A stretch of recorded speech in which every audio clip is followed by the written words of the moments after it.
So here we have the Nissan X-Trail N connector automatic on an 18 plate. I'm going to start off by showing you around the outside of the car, and then we'll hop in and run through some controls on the inside. From the outside you can see it's a 5-door car with alloy wheels and tinted windows. Let's start off inside the boot and then work our way around the rest of the car from there.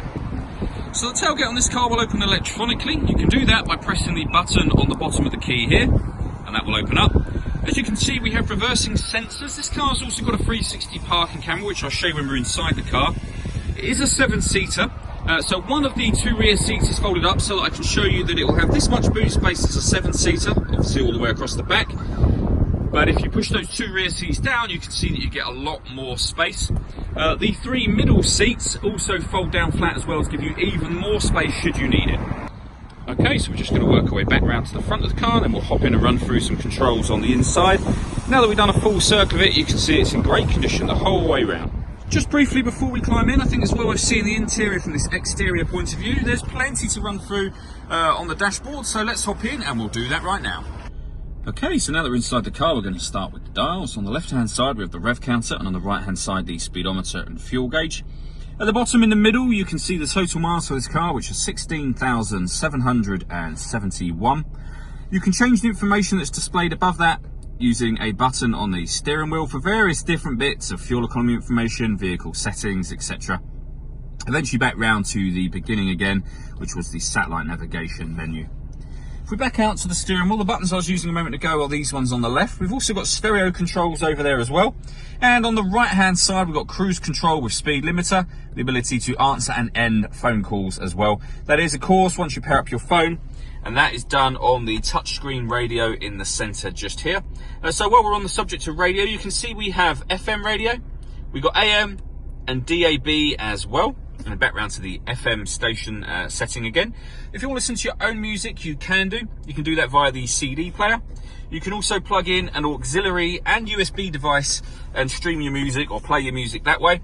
And once you pair up your phone, not only can you make and receive phone calls, but you'll be able to listen to your music via Bluetooth audio as well. This car's also got satellite navigation. There's a full video showing that working on our website.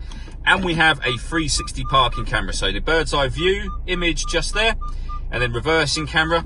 You can also have front camera images and the front passenger side wheel camera as well. So plenty of ways to use the camera. It makes it very easy to park this car. Below that, we've got the dual zone climate control. So you can adjust the temperature on the passenger side and the driver side. The fan speed up and down from here. Hit that button to turn the air conditioning on or off as it is now, or hit auto, and the car will maintain those temperatures by taking full control of the fan speed itself. You can override that at any time you wish to go back to your own settings. And at the bottom there, you can determine where within the car you'd like the air to blow. Beneath that, we've got a 12-volt charging socket, electronic handbrake, and the automatic gearbox or the gear lever. And then finally, inside the central armrest, we've got a second 12-volt charging socket, the auxiliary and USB inputs.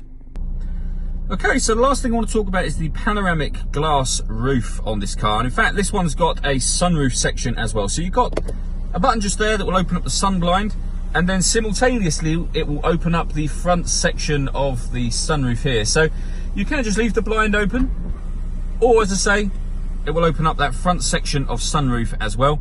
If you want to close the sunroof section but leave the blind where it is, you can do that as well. And then you can see it lets in a huge amount of extra light. All that leaves me to say is thank you for taking the time to watch this video. If you'd like to come and see the car in person and have a test drive, please feel free to call any of our MJA sites. We'd love to hear from you soon.